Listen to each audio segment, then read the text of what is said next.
Bertie, you're very welcome. Yes, and news this week is that I have a Patreon account somewhere. I'm not sure it's even working, but there was somebody said that there is a Patreon account that if you would care to donate, it would be gratefully received. But I don't know if it's up yet. I think it's up, but I'm not sure. It's people saying they've been trying to join and they're not able to join. It's got nothing to do with me. It's these dicks. You know what I mean? They said it would be up and running. But if you would care to offer a few pennies to an old comedian so we can keep annoying people, it would be gratefully received. And I will be lavishing all sorts of surprises upon my people. My first 100 will be the Spartans. And I'll be sorting out stuff as we go along for those first 100. But that over at the thing.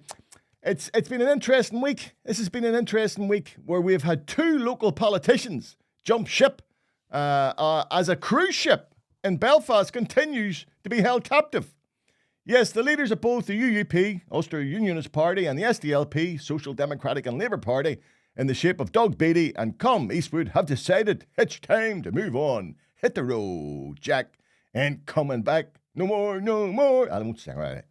Doug was the first to go, exhausted, fighting the men in bowler hats within his own party. Those men who dream of the good old days, when a Union flag flew off every building and the Pippish knew their place. Now, I like Doug, do you understand? I think Beattie was a man who genuinely tried to reach out to all sections of society. And I predict his exit will result in the UUP continuing to slide towards its inevitable extinction. Proof of just how bad things are within UUP is that nobody initially showed any interest in stepping up to lead it. Yeah. So it became a coronation rather than an election of Mike Nesbitt as its new leader. Even though when initially asked if he had any interest in standing again, Nesbitt said that he hadn't given standing again a millisecond's consideration. Well, a millisecond and two later, he's now the leader. And Mike can now say, I didn't go away, you know. Within days of Beattie's exit, Badger Beard, SDLP leader Colum Eastwood, he was also gone. Now, here's my suspicion. I don't think we Colum realised that he could just go away. I thought he thought he was imprisoned. And then he saw Eastwood just walk off and went, here. Can I just leave? Hey, can I just walk away? Hey. He's gone. Couldn't wait to get out the door. And so there we are again. Colum is now thankfully out of the public eye. Thankfully, I think, because now he will be able to invest in a bottle of grease in 2000 to fill in that wee white bit on the beard. See a wee white bit in his beard? That's why I call him Badger Beard. And should do my head. That done my head in. OCD, eh? See if I'd have met that man, I'd have had a marker. I'd have been filling that in. I just couldn't resist it filling that wee bit in. So hopefully he'll be now able to either shave the beard off or do it right. Know what I mean? Stop his Badger Beard shite. There was another coronation, of course, within the SDLP in the shape of Claire Hanna, who will now be taking over. Now, I'm really annoyed to some extent that I find it impossible to say anything sarky about Claire Hanna. She's a capable, intelligent, and eloquent politician whose one misfortune is she was born here. Because I'm convinced if she'd been born on the Big Island, right, or even in the Republic, she would be in the top tier of politics. The best she can now hope is to be a voice of reason as she leads the SDLP with some dignity into its own inevitable slide into oblivion. Yes, both UUP and SDLP have the great misfortune of being the parties of moderation in a society obsessed with the binary argument around reunification. Now, they may survive, I know they may survive, but their influence will continue to wither as our two tribes coalesce around the DUP and Sinn Féin. But if you think Nesbitt and Hanna have accepted poison chalices in the leaderships of the UUP and SDLP, spare a thought for the cruise ship stranded in Belfast for 3 months. It was supposed to be here only for a few weeks. It was supposed to get leave on the 30th of May, and it's still here. Now, it's been undergoing work. Most of the passengers are American, with some having signed up to stay on board for the expected lifespan of the ship, which is 15 years, costing something like 680,000 quid. Dear God. But if things continue the way it is, they'll end up returning to the US with both American, British and Irish passports. They'll have spent so much time here. There was two of them interviewed. This is what they had to say. We keep teasing we're going to apply for residency here in Belfast. I think we've eaten at every restaurant here in Belfast. And you've had what at every pub? Guinness. So we're just making the best of it. We tend to be positive people, so sure it can be hard, but it's just part of the adventure, and we hope one day and hopefully soon we look back and go, remember all that time we spent in Belfast? God, I hate Americans with their positive attitude. It's amazing. It's wonderful. You gotta look on the bright side of life. It's got a rainbow and every cloud's got a silver. Dave, fuck. No, excuse me. We've eaten in every restaurant in Belfast. The way it's going, you end up eating in every house in Belfast. Oh, no, people be sitting down for their dinner. What's this? Well, the American tourists were here for dinner. Mommy!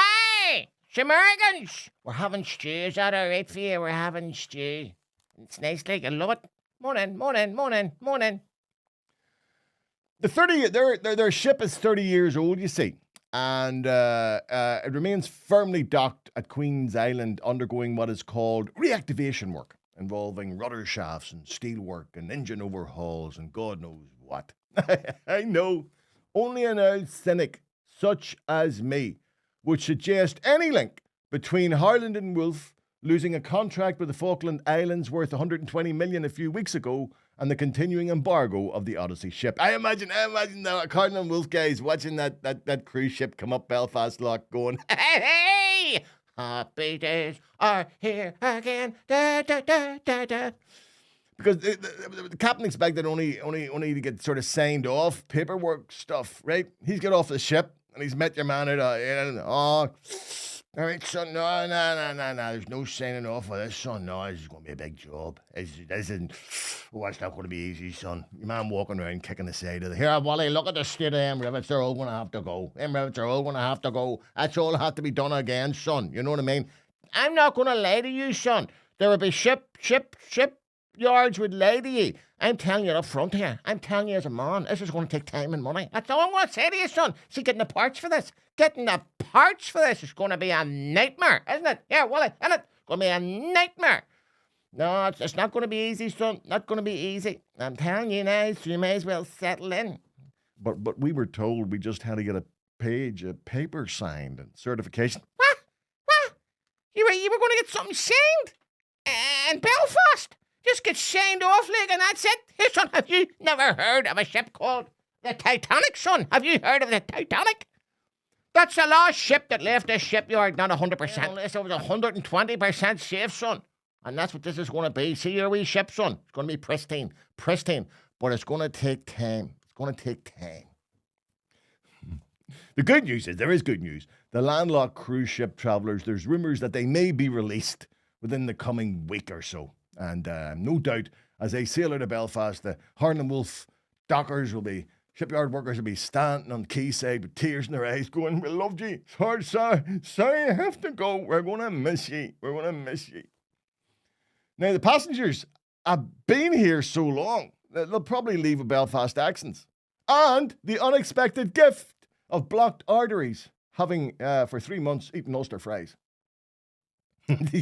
Actually, these travellers are so unlucky. I've got a suspicion there's a flotilla of Somali pirates patiently awaiting their arrival in the Arabian Sea. And then you see that sea travelling, see that cruise ship shape.